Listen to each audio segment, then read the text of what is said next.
दर्जाचे जे शब्द वापरतात आपल्या मीडियासमोर, खरं म्हणजे हा मीडियाचा देखील अपमान आहे.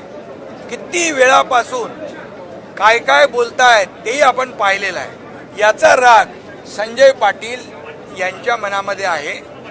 त्या पत्रकारांच्या बाबतीमध्ये त्यांच्या मनामध्ये कुठलाही राग नाही आणि पत्रकारांच्या बाबतीमध्ये अशा प्रकारचं वक्तव्य कधी आम्ही कोणी लोकप्रतिनिधींनी करूही नये.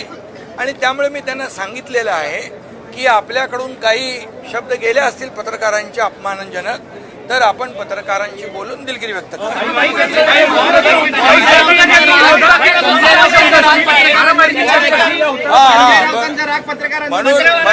म्हणून मी सांगतो त्यांनी तशीच भावना व्यक्त केलेली आहे. तर मी आपल्याला एवढंच सांगतो की जे लोक आता संजय दिना पाटील यांनी माझ्याजवळ भावना व्यक्त केल्या, पत्रकारांचा अपमान मला करायचा नव्हता बिलकुल, परंतु जे दररोज त्यांच्या विरोधामध्ये जे वक्तव्य करतायत, त्यांच्या घरातल्या परिवाराच्या बाबतीमध्ये वक्तव्य करतायत, हे अतिशय निंदनीय आहे. हे आता कुठली पातळी आहे? किती दिवस तुम्ही बघताय? अगदी 2022 पासून आपण काय भाषा काय लोक वापरतायत? म्हणजे ही काय लोकशाहीमध्ये एक महाराष्ट्राची संस्कृती आहे का? ही महाराष्ट्राची परंपरा आहे का? अशा प्रकारे आई बहिणीचा उद्धार करणं, आई बहिणीवरून शिव्या देणं हे किती आणि पत्रकारांच्या समोर आणि दोन कटी म्हणायचं. अरे काय हे काय? म्हणजे कुठल्या थराला जाऊन तुम्ही ह्या महाराष्ट्रामधली संस्कृती अगदी रसातळाला पोहोचवलेली आहे.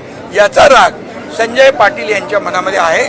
मी पुन्हा एकदा सांगतो, संजय पाटलांनी माझ्याकडे भावना व्यक्त केल्यात. कुठल्याही पत्रकारांचा अपमान मला करायचा नाही आणि त्यांना या बाबतीमध्ये माझ्याकडून काही बोलणं अनावधानाने झालं असेल तर मी बिलकुल दिलगिरी व्यक्त करेन. अशा प्रकारचा माझी आणि त्यांची चर्चा झाली. आणि मी स्वतः सांगतो की पत्रकारांच्या बाबतीमध्ये कधीही लोकप्रतिनिधी असेल, आमचा विषय असेल, आपला पक्ष असेल तर कधी कुठल्याही प्रकारचा अपमान, पत्रकार आणि लोकप्रतिनिधी हे आपण दररोज एक दुसऱ्याला पूरक आहोत. त्यामुळे मी आपल्याला सांगतो अशा प्रकारची भावना आमच्या कुठल्याही माणसाची नाही.